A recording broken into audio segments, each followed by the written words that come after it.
ಬಾಗಲಕೋಟೆ ಜಿಲ್ಲೆಯಲ್ಲಿ 311 ಅಟ್ರಾಸಿಟಿ ಕೇಸುಗಳು ಕುರುಬರ ಮೇಲಾಗಿರುವಂಥದ್ದು. ಇದು RTI ಮಾಹಿತಿಯ ಮೂಲಕ ತೆಗೆದುಕೊಂಡಿರುವಂಥದ್ದು.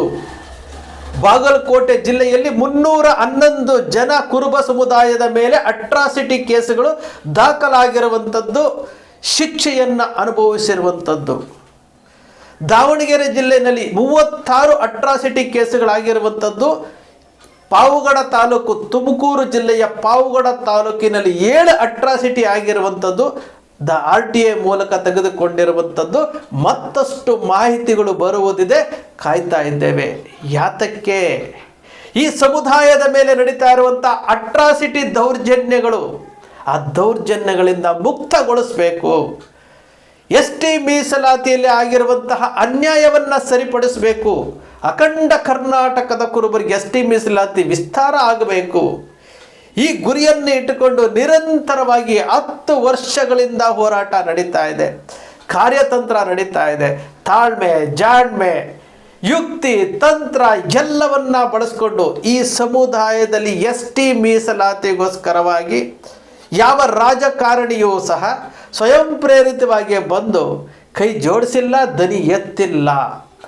ಆದರೂ ಸಹ ಈ ಸಮುದಾಯಕ್ಕೆ ST ಮೀಸಲಾತಿಯಲ್ಲಿ ಆಗಿರುವಂತಹ ಅನ್ಯಾಯವನ್ನು ಸರಿಪಡಿಸಬೇಕು. ಅಖಂಡ ಕರ್ನಾಟಕದ ಕುರುಬರಿಗೆ ST ಮೀಸಲಾತಿ ಸಿಗಲೇಬೇಕು, ವಿಸ್ತಾರ ಆಗಲೇಬೇಕು ಅನ್ನೋ ಒಂದು ಕಾರಣಕ್ಕೋಸ್ಕರವಾಗಿ ಕನಕ ಗುರುಪೀಠದ ಜಗದ್ಗುರು ಶ್ರೀ ನಿರಂಜನಾನಂದಪುರಿ ಸ್ವಾಮೀಜಿಯವರು, ಹಾಲುಮತ ಮಹಾಸಭಾದ ರುದ್ರಣ್ಣ ಗುಳ್ಗುಳಿಯವರು, ತಂಡ ಮತ್ತು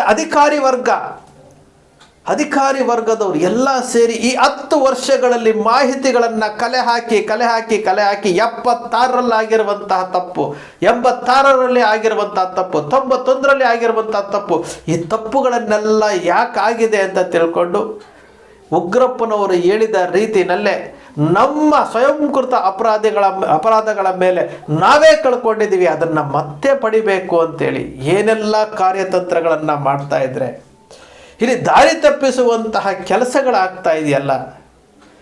ಇಲ್ಲಿ ದಾರಿ ತಪ್ಪಿಸುವಂತಹ ಕೆಲಸ ಆಗ್ತಾ ಇರುವುದು ಒಂದು ಕಡೆ ಬೇರೆ ಸಮುದಾಯದವರು, ಅವರಿಂದ ನಮಗೆ ಅಷ್ಟೊಂದು ಸಮಸ್ಯೆ ಇಲ್ಲ ರೀ. ನಮಗೆ ಬೇಜಾರಾಗ್ತಿರುವುದು ಏನು ಗೊತ್ತಾ, ನಮ್ಮ ಸಮುದಾಯದವರು 35 ವರ್ಷಗಳ ಹಿಂದೆ ಯುವಕರಾಗಿದ್ರಲ್ಲ ನೀವೆಲ್ಲನೂ, ಇವತ್ತು ವಾಟ್ಸಪ್ಪಲ್ಲಿ ಟೆಕ್ಸ್ಟ್ ಮಾಡಿಕೊಂಡು ಅದಾಗಿದೆ ಇದಾಗಿದೆ ಅಂತೇಳಿ ಆಡಿಯೋಗಳನ್ನು ಮಾಡಿಕೊಂಡು ವಿಡಿಯೋಗಳನ್ನು ಮಾಡಿಕೊಂಡು ಯೂಟ್ಯೂಬ್ನಲ್ಲಿ ಅಪ್ಲೋಡ್ ಮಾಡಿ ಗೊಂದಲಗಳನ್ನು ಮೂಡಿಸುವಂಥ ಕೆಲಸ ಆಗ್ತಾ ಇದೆಯಲ್ಲ.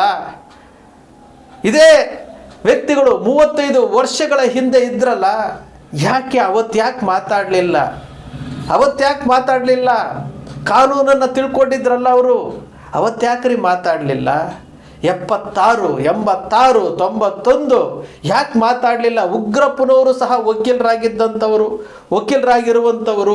ಉಗ್ರಪ್ಪನವರಿಗೆ ಅವರ ಸಮುದಾಯದ ಮೇಲೆ ಇದ್ದಂತಹ ಕಾಳಜಿ, ಉಗ್ರಪ್ಪನವರು ಮತ್ತು ವೀರಣ್ಣವರು ಇಬ್ಬರೂ ಸೇರಿ ಇಡೀ ಅವರ ಸಮುದಾಯಕ್ಕೆ ST ಮೀಸಲಾತಿಯನ್ನು ಕೊಡಿಸಿದ್ರಲ್ಲ. ಯಾವುದು ಬೇರೆ ರಾಜ್ಯದಲ್ಲಿರುವಂತಹ ನಾಯಕಡ ಸಮುದಾಯದ ಸಮಾನಾರ್ಥ ಪದ ಅಂತ ಕೊಡಿಸಿದ್ರಲ್ಲ, ನಮ್ಮ ರಾಜ್ಯದಲ್ಲೇ ಇದ್ದಂತಹ ಸಮಾನಾರ್ಥ ಪದಗಳನ್ನು ಯಾತಕ್ಕೆ ಕೊಡಿಸ್ತಿಲ್ಲ? ಅವತ್ತು ಇನ್ನೂ ಯುವಕರಾಗಿದ್ರಲ್ಲ, 32 ವರ್ಷ 35 ವರ್ಷ ಇದ್ರಲ್ಲ, ಯಾತಕ್ಕೆ ಕೊಡಿಸ್ತಿಲ್ಲ? ಅವರು ವಕೀಲರಾಗಿದ್ದರು, ಇವರು ವಕೀಲರಾಗಿದ್ರಲ್ಲ. ಇವತ್ತು ಯಾವುದೋ ಒಂದು ವಿಚಾರವನ್ನು ಇಟ್ಟುಕೊಂಡು ನಾವು ಯಾವ ರೀತಿ ಹೋಗಬೇಕು? ಒಂದು ಕಡೆ ರಾಜಕಾರಣಿಗಳ ಸಪೋರ್ಟ್ ಇಲ್ಲ, ಒಂದು ಕಡೆ ಕೈಗೆ ಬಂದ ತುತ್ತನ್ನು ರಾಜಕಾರಣಿಗಳ ನಿರ್ಲಕ್ಷ್ಯದಿಂದಾಗಿ ನಾವು ಕಳ್ಕೊಂಡಿದ್ದೀವಿ. ಈಗ 10 ವರ್ಷದಿಂದ ಹೋರಾಟ ನಡೀತಾ ಇದೆ, 10 ವರ್ಷದಿಂದ ಕಾರ್ಯತಂತ್ರ ನಡೀತಾ ಇದೆ, ಅದು ಜಗದ್ಗುರುಗಳ ನೇತೃತ್ವದಲ್ಲಿ ನಡೀತಾ ಇದೆ.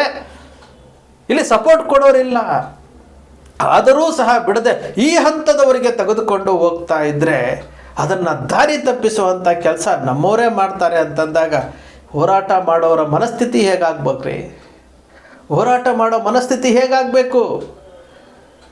2023ರಿಂದ 2025ರವರೆಗೆ 2 ವರ್ಷಗಳ ಕಾಲ ಏನೇನಾಗಿತ್ತು, ಎಷ್ಟು ಮೀಟಿಂಗ್ಗಳಾಗಿದ್ದಾವೆ, ಏನೇನು ಆಗಿದೆ, ತೀರಾ ಇತ್ತೀಚೆಗೆ ಜಗದ್ಗುರುಗಳು ಉಗ್ರಪ್ಪನವರು ವೇದಿಕೆಯ ಮೇಲೆ ಮಾತನಾಡಿದ ನಂತರ ಸ್ವತಃ ಸಿದ್ದರಾಮಯ್ಯನವರು ನಾನಲ್ಲ ಅಂತ ಹೇಳಿ ಈ ವಾಲ್ಮೀಕಿ ಸಮುದಾಯಕ್ಕೆ ಯಾವ ರೀತಿ ಎಸ್ ಟಿ ಮೀಸಲಾತಿ ಸಿಕ್ತು, ಉಗ್ರಪ್ಪನವರು ಮತ್ತು ವೀರಣ್ಣವರು ದೇವೇಗೌಡರನ್ನ ಇಟ್ಕೊಂಡು ಚಂದ್ರಶೇಖರ್ ಅವ್ರನ್ನ ಇಟ್ಕೊಂಡು ಯಾವ ರೀತಿ ಮಾಡಿಸಿದ್ರು ಅಂತ ಸ್ವತಃ ಸಿದ್ದರಾಮಯ್ಯನವರು ವೇದಿಕೆ ಮೇಲೆ ಹೇಳಿದ ನಂತರ ಜಗದ್ಗುರುಗಳು ಕಾಗಿನೆಲೆ ಪೀಠದಲ್ಲಿ ಕುತ್ಕೊಂಡು ಮೀಡಿಯಾಗಳ ಮುಂದೆ ಯಾವ ರೀತಿ ಎಸ್ ಟಿ ಮೀಸಲಾತಿ ಹೋರಾಟ ನಡೀತಾ ಇದೆ, ನಾವು ಯಾವ ರೀತಿ ಬರ್ತೀವಿ, ಮೀಸಲಾತಿ ಪ್ರಮಾಣ ಹೆಚ್ಚಳೇ ಮಾಡ್ಕೊಂಡು ಬರ್ತಾ ಇದ್ದೀವಿ ಎಲ್ಲವನ್ನೂ ಪ್ರೆಸ್ ಮೀಟ್ ಮಾಡಿ ಹೇಳಿ ಮಠದ ಲೆಟ್ರೇಡ್ನಲ್ಲಿ ಭಕ್ತರಿಗೆ ಒಂದು ಸಂದೇಶವನ್ನು ಕೊಟ್ಟು ಎಲ್ಲವನ್ನೂ ಕೊಟ್ಟು ಅದಾದ ನಂತರ ಕೇತೋಹಳ್ಳಿ ಕನಕ ಗುರುಪೀಠದಲ್ಲಿ ಬಂಡಪ್ಪ ಕಾಶಂಪುರವರು, ರಘುನಾಥ್ ಮಲ್ಕಾಪುರೆ ಅವರು, ಕೆ ಎಂ ಮೇತ್ರಿಯವರು ಮತ್ತು ಸಮುದಾಯದ ಎಸ್ ಟಿ ಮೀಸಲಾತಿಯ ವಿಚಾರವನ್ನು ತಿಳ್ಕೊಂಡಿರುವಂತಹ ಭಾಳಷ್ಟು ಜನ ಅಧಿಕಾರಿಗಳನ್ನು ಕರೆಸ್ಕೊಂಡು, ರುದ್ರಣ್ಣ ಗುಳ್ಗುಳಿಯವ್ರನ್ನ ಕರೆಸ್ಕೊಂಡು, ಕೊಡಗಿನವ್ರನ್ನ ಕರೆಸ್ಕೊಂಡು ಕೂತ್ಕೊಂಡು 2.5 ತಾಸು ಚರ್ಚೆ ಮಾಡಿ ಫೈನಲ್ಲಾಗಿ ಏನಾಗಬೇಕು, ಏನಾಗಿದೆ ಅನ್ನೋದ್ರ ಬಗ್ಗೆ ವಿಚಾರ ಮಾಡಿ ಫೈನಲ್ಲಾಗಿ ಒಂದು ನಿರ್ಣಯ ಮಾಡಿ ಅದು ದೆಹಲಿಗೆ ಕಳಿಸುವಂತಹ ವಿಚಾರವನ್ನು ಮಾಡಿ ಈಗ ಬಂದಿರುವಂಥದ್ದು ಏನು, ಕರ್ನಾಟಕ ರಾಜ್ಯದಲ್ಲಿ ಕುರುಬರ ಸಾಮಾಜಿಕ, ಶೈಕ್ಷಣಿಕ ಮತ್ತು ಆರ್ಥಿಕ ವರದಿಯನ್ನು ಕೊಡಿ ಅಂತ ಕೇಂದ್ರ ಸರ್ಕಾರದವರು ಕೇಳಿದ್ದಾರೆ ಸಮಾಜ ಕಲ್ಯಾಣ ಇಲಾಖೆಗೆ. ಅದು ಕಳಿಸುವಂತಹ ಕೆಲಸ ಆಗ್ತಾ ಇದೆ, ಅದು ಫಾಲೋ ಅಪ್ ಮಾಡ್ತಾ ಇರೋದು. ಈಗ ಎಲ್ಲ ಒಂದು ನಿರ್ಣಯ ಮಾಡಿ ಪ್ರತಿಯೊಂದನ್ನು ಸಹ ಸೋಷಿಯಲ್ ಮೀಡಿಯಾದಲ್ಲಿ ಸ್ವತಃ ಜಗದ್ಗುರುಗಳು ಶೇರ್ ಮಾಡ್ತಾ ಇದ್ದರೆ ಇಲ್ಲಿ ಬಂದು ನಾವು ಏನೋ ಮಾಡಿಬಿಡ್ತಾ ಇದ್ದೀವಿ, ಏನೋ ಇದಾಗಿದೆ ಅಂತೇಳಿ ಗೊಂದಲಗಳನ್ನು ಮೂಡಿಸ್ತಾರೆ ಅಂತಂದರೆ ಯಾವ್ರೀ ಏನು ಮಾಡೋಕ್ಕೆ ಸಾಧ್ಯ? ಈ ಸಮುದಾಯವನ್ನು, ಈ ಸಮುದಾಯಕ್ಕೆ ಸಿಗಬೇಕಾದಂತಹ ಮೀಸಲಾತಿ ಹಕ್ಕನ್ನು ಕಳ್ಕೊಂಡಿರೋದು ಇದೇ ಕುರುಬರಿಂದ ರೀ. 86ರಲ್ಲಿ ಕಳ್ಕೊಂಡು ಇದೇ ಕುರುಬರಿಂದ, ಬೇರೆ ಸಮಾಜದವರಿಂದ ಅಲ್ಲ. ಬೇರೆ ಸಮುದಾಯದವರು ಈ ಸಮುದಾಯಕ್ಕೆ ಸಹಾಯ ಮಾಡಿದ್ದಾರೆ, ಈ ಸಮುದಾಯದ ತಪ್ಪುಗಳನ್ನು ಹೇಳಿದ್ದಾರೆ. ಉಗ್ರಪ್ಪನವರು ವೇದಿಕೆಯ ಮೇಲೆ ಹೇಳಿದ್ದು ನಿಮ್ಮ ಸಮುದಾಯದ ರಾಜಕೀಯ ನಾಯಕರ ಇಚ್ಛಾಶಕ್ತಿ ಕೊರತೆಯಿಂದ ನೀವು ಕಳ್ಕೊಂಡಿದ್ದೀರಿ, ನೀವು ಸುಮ್ಮನೆ ಇದ್ರಿ, ಇವಾಗ ಎದ್ದಿದ್ದೀರಿ ಅಂತ. ಯಾಕೆ ಅರ್ಥ ಮಾಡ್ಕೊಳ್ತಿಲ್ಲ ಈ ಸಮುದಾಯ? ಈ ಅಟ್ರಾಸಿಟಿ ಇವತ್ತು ನಾನು ಹೇಳಿದ್ಮೇಲೆ ರಾಯಚೂರು ಬರಬೇಕು, ಯಾದಗಿರಿ ಬರಬೇಕು, ಗುಲ್ಬರ್ಗ ಬರಬೇಕು, ಕೊಪ್ಪಳ ಬರೋದಿದೆ, ಬೆಳಗಾವಿ ಬರೋದಿದೆ, ಬಿಜಾಪುರ ಬರೋದಿದೆ, ಎಲ್ಲ ಕಡೆ ಅಟ್ರಾಸಿಟಿ ಎಷ್ಟೆಷ್ಟಾಗಿದೆ ಅಂತೇಳಿ ಇಡೀ ಕರ್ನಾಟಕದಲ್ಲಿ ಏನು RTA ಹಾಕಿ ಮಾಹಿತಿಗಳನ್ನು ಸಂಗ್ರಹಣೆ ಮಾಡೋಕ್ಕೆ ಜಗದ್ಗುರುಗಳು ಹೇಳಿದ್ದಾರೆ. ಎಲ್ಲ ವರದಿ ರೆಡಿ ಆಗ್ತಾ ಇದೆ. 2017ರಲ್ಲಿ ಕುರುಬರನ್ನ ಅಟ್ರಾಸಿಟಿ ವ್ಯಾಪ್ತಿಗೆ ತರಬೇಕು ಅಂತೇಳಿ ಅವತ್ತು ಕಾಗಿನೆಲೆ ಮಠದಲ್ಲೇ ಮೀಟಿಂಗ್ ಆಗಿದ್ದು. ಸಿದ್ದರಾಮಯ್ಯನವರು ಅವತ್ತು ಮುಖ್ಯಮಂತ್ರಿ ಆಗಿದ್ದಾಗ ಕುಂದಗೋಳದಲ್ಲಿ ಒಂದು ಕಾರ್ಯಕ್ರಮ ಬಂದಾಗ ಮಠದಲ್ಲಿ ಕೂತ್ಕೊಂಡು ಜಗದ್ಗುರುಗಳು, ಸಿದ್ದರಾಮಯ್ಯನವರು, ರುದ್ರಣ್ಣವರು ಕೂತ್ಕೊಂಡು ಕುರುಬರ ಮೇಲೆ ಅಟ್ರಾಸಿಟಿ ಆಗ್ತಾ ಇದೆ, ದಯಮಾಡಿ ಅದಕ್ಕೊಂದು ಏನಾದರೂ ಪರಿಹಾರ ಮಾಡಿ ಅಂದಾಗ ಕುರುಬರನ್ನು ಅಟ್ರಾಸಿಟಿ ವ್ಯಾಪ್ತಿ ತರುವಂತಹ ವಿಚಾರವನ್ನು ಅವತ್ತು ಪ್ರಸ್ತಾವನೆಗೆ ಬಂದು ಹಿಂದುಳಿದ ವರ್ಗದ ಆಯೋಗದ ಅಧ್ಯಕ್ಷರಿಗೆ ಹೇಳಿ ಅವರು ವರದಿ ರೆಡಿಯಾಗಿದೆ ಅಂತೇಳಿ ಕೊನೆಗೆ ಕ್ಯಾಬಿನೆಟ್ಗೆ ತರಲಿಲ್ಲ. ಪ್ರಯತ್ನಗಳು ಯಾಕೆ? ಇದರಿಂದ ಜಗದ್ಗುರುಗಳಿಗಾಗಲಿ, ಕನಕ ಟಿವಿಗಾಗಲಿ, ಹಾಲುಮತ ಮಹಾಸಭಾ ರುದ್ರಣ್ಣವ್ರಿಗಾಗಲಿ ಆಯಿತಾ ಏನಾದರೂ ವೈಯಕ್ತಿಕ ಲಾಭ ಇದೆಯಾ? ಈ ಸಮುದಾಯದ ಮೇಲೆ ಅಟ್ರಾಸಿಟಿ ದೌರ್ಜನ್ಯ ಆಗ್ತಾ ಇದೆ, ಕುರಿಗಾರರ ಮೇಲೆ ನಿರಂತರವಾಗಿ ದೌರ್ಜನ್ಯ ಆಗ್ತಾ ಇದೆ, ಶೈಕ್ಷಣಿಕವಾಗಿ ಹಿಂದುಳಿದಿದ್ದಾರೆ, ಒಂದೊಂದು 0.5% ಕೆಲಸಗಳನ್ನು ಕಳ್ಕೊಳ್ತಾ ಇದ್ದಾರೆ, ಮೆಡಿಕಲ್ ಸೀಟುಗಳು ಹೋಗ್ತಾ ಇದೆ, ಎಲ್ಲ ಅನುಕೂಲ ಆಗಬೇಕು ಅಂತೇಳಿ ಇಷ್ಟೆಲ್ಲ ಪ್ರಯತ್ನ ಮಾಡಿ ಹೋರಾಟ ಮಾಡ್ತಾ ಇದ್ದರೆ ಆಯಿತು ರೀ. ಅವ್ರು ಮಾತಾಡ್ತಾರಲ್ಲ, ಆ ಆಡಿಯೋದಲ್ಲಿ ಮಾತನಾಡ್ತಾರಲ್ಲ, ಈಗ ಅವರು ಸಿದ್ದರಾಮಯ್ಯನವ್ರನ್ನ ಈಶ್ವರಪ್ಪನವ್ರನ್ನ, ವಿಶ್ವನಾಥ್ ಅವ್ರನ್ನ, ವರ್ತೂರ್ ಪ್ರಕಾಶ್ ಅವ್ರನ್ನ, ಬಂಡೆಪ್ಪ ಅವ್ರನ್ನ ಎಲ್ಲರನ್ನೂ ಕರ್ಕೊಂಡು ದೆಹಲಿಗೆ ಹೋಗಿ ಕೂತ್ಕೊಳ್ಬೇಕು, 2 ಲಕ್ಷ ಜನನ ಸೇರಿಸ್ಬೇಕು ಅಂತ ಹೇಳ್ತಾರಲ್ಲ. ಸಿದ್ದರಾಮಯ್ಯನವರನ್ನು ವೇದಿಕೆಯ ಮೇಲೆ ನಾನಲ್ಲ ಅಂತ ಹೇಳಿದಂಥ ಸಿದ್ದರಾಮಯ್ಯನವರು ಹೋಗಿ ಕೇಂದ್ರ ಸರ್ಕಾರದ ನರೇಂದ್ರ ಮೋದಿಯವ್ರನ್ನ, ಅಮಿತ್ ಶಾ ಅವರನ್ನ ST ಮೀಸಲಾತಿ ಕೊಡಿ ಅಂತ ಕೇಳಿದ್ರೆ ಕೊಡ್ತಾರೇನ್ರಿ? ಸಾಧ್ಯತೆ ಇದೆಯಾ? ಈಶ್ವರಪ್ಪನವರು BJPಯಿಂದ ಉಚ್ಚಾಟನೆಗೊಂಡಿದ್ದಾರೆ. ಇಡೀ BJP ಪಕ್ಷದಲ್ಲಿ ಕುರುಬ ಸಮುದಾಯದ ಪರವಾಗಿ ಮಾತನಾಡುವಂಥವರು ಒಬ್ಬರೂ ಇಲ್ಲ. ಇರುವಂಥ ಶಾಸಕರು ಅವ್ರದ್ದೇ ಆದಂತಹ ಲೋಕದಲ್ಲಿದ್ದಾರೆ. ಈ ಸಮುದಾಯದ ಬಗ್ಗೆ ಮಾತನಾಡುವಂಥ BJPನಲ್ಲಿ ನಾಯಕರಿಲ್ಲ, JDSನಲ್ಲಿ ಬಂಡಪ್ಪ ಕಾಶಂಪುರ ಒಬ್ಬರು ಬಿಟ್ಟರೆ ಇಲ್ಲ. ಹಾಗಾದರೆ ಈ ಸಮುದಾಯದ ಸಮಸ್ಯೆಯನ್ನು, ಈ ಸಮುದಾಯದ ಮೀಸಲಾತಿಯನ್ನು ಕೇಂದ್ರ ಸರ್ಕಾರದಲ್ಲಿ ಅಮಿತ್ ಶಾ ಅವ್ರ ಜೊತೆ, ನರೇಂದ್ರ ಮೋದಿ ಅವ್ರ ಜೊತೆ ಕುತ್ಕೊಂಡು ಮಾತನಾಡುವಂಥವರು ಯಾರು? ಏಕೈಕ ಒಬ್ಬರೇ ಒಬ್ಬ ವ್ಯಕ್ತಿ. ಈ ಇಡೀ ಸಮುದಾಯದ ಎಸ್ ಟಿ ಮೀಸಲಾತಿಗೆ ಆಶಾಕಿರಣವಾಗಿರುವಂತಹ ಏಕೈಕ ವ್ಯಕ್ತಿ, ಒಂದೇ ಒಂದು ಶಕ್ತಿ, ಅದು ಕನಕ ಗುರುಪೀಠದ ಜಗದ್ಗುರು ನಿರಂಜನಾನಂದಪುರಿ ಸ್ವಾಮೀಜಿಗಳು ಮತ್ತು ಪರಮ ಪೂಜ್ಯರುಗಳು, ಶಾಖಾ ಮಠದ ಪರಮ ಪೂಜ್ಯರುಗಳು. ನಾವು ಈ ವಿಚಾರವನ್ನು ಇಟ್ಟುಕೊಂಡು ಸಮುದಾಯಕ್ಕೆ ವಿಚಾರ ಆಂತರಿಕವಾಗಿ ಎಲ್ಲ ಗುಪ್ತಗಾಮಿನಿಯಾಗಿ ಕೆಲಸ ಮಾಡ್ತಾ ಇದ್ರೆ, ಬಹಿರಂಗ ಮಾಡಿಕೊಂಡು ಎಲ್ಲವನ್ನೂ ಸಹ ಗೊಂದಲವನ್ನು ಉಂಟು ಮಾಡುವಂತಹ ಕೆಲಸ.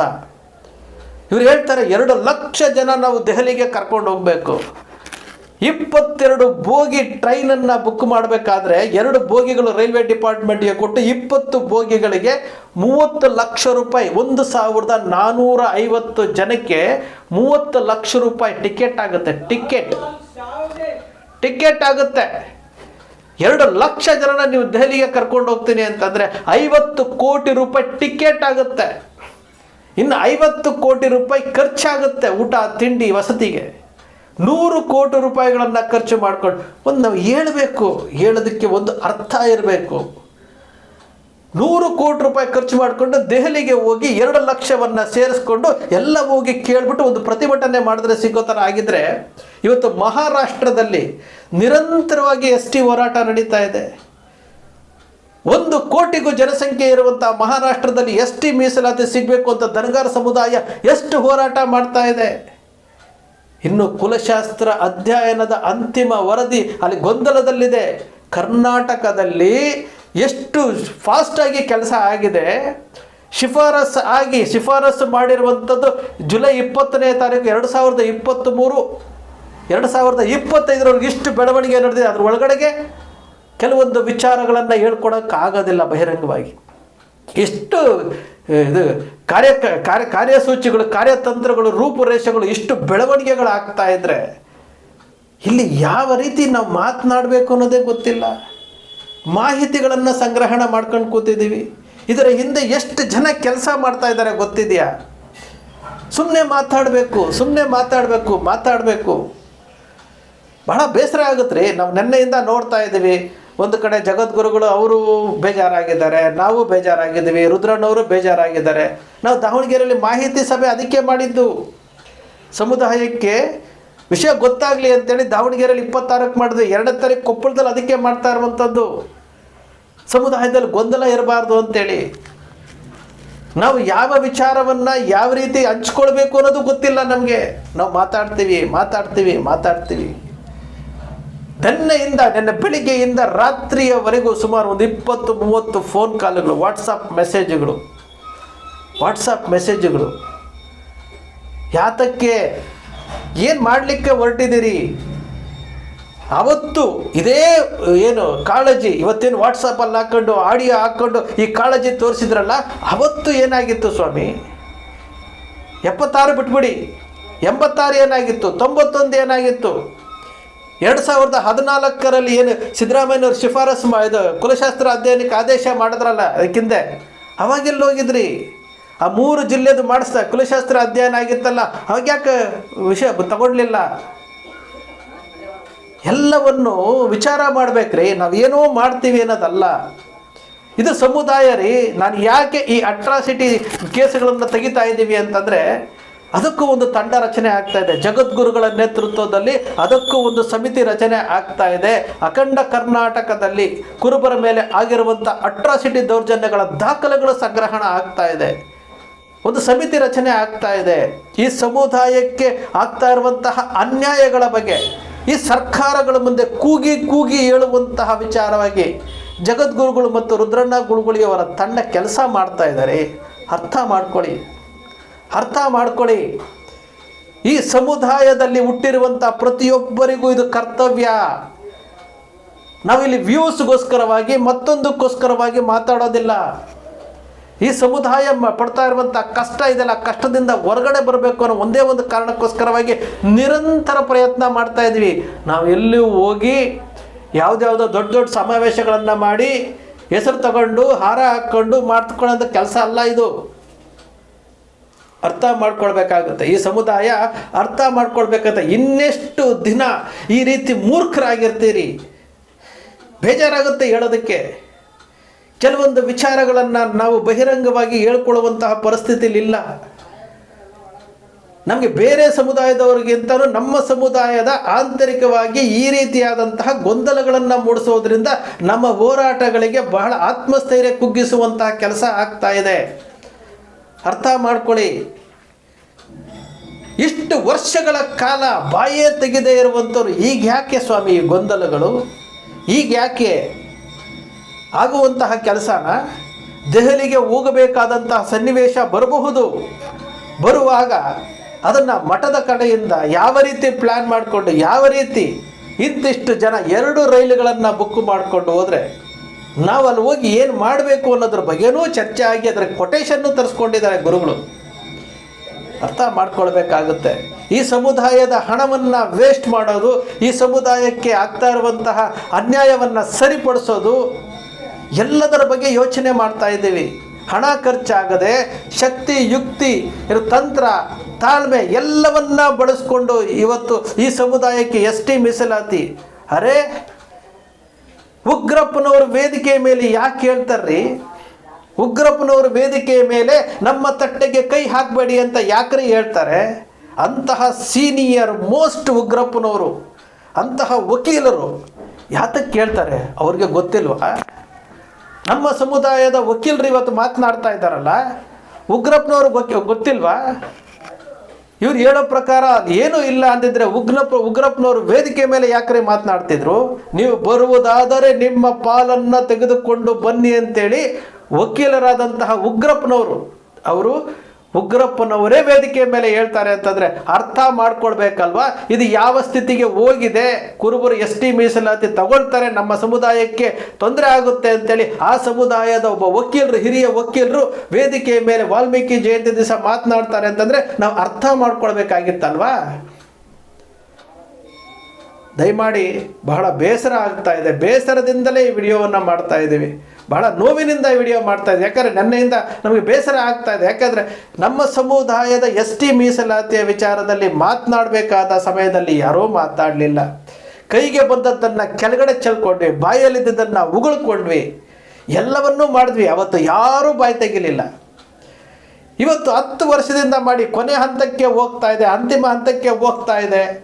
ಇದರ ನೇತೃತ್ವವನ್ನು ಒಬ್ಬರ ವ್ಯಕ್ತಿ ಯಾರೂ ಇಲ್ಲ. ಅನಾಥವಾದಂತಹ ಈ ಸಮುದಾಯವನ್ನು, ಅನಾಥವಾಗಿರುವಂಥ ಈ ಸಮುದಾಯವನ್ನು ಮುನ್ನಡೆಸ್ತಾ ಇರುವಂಥ ಒಬ್ಬರ ವ್ಯಕ್ತಿ. ಆ ವ್ಯಕ್ತಿಯಿಂದ ಈ ಸಮುದಾಯಕ್ಕೆ ST ಮೀಸಲಾತಿ ಕೇಂದ್ರ ಸರ್ಕಾರದ ಮೇಲೆ ಅವರಿಗೆ ಮನವಿ ಮಾಡಿಕೊಂಡು, ಒತ್ತಾಯ ಮಾಡಿಕೊಂಡು, ಏನೋ ಒಂದು ಮಾಡಿಕೊಂಡು ಮೀಸಲಾತಿಯನ್ನು ವಿಸ್ತಾರ ಮಾಡಿಕೊಳ್ಳುವಂಥ ಒಬ್ಬರು ಇರುವಂಥದ್ರಿ. ಬೇರೆ ಆಪ್ಷನ್ನೇ ಇಲ್ಲ ನಿಮಗೆ.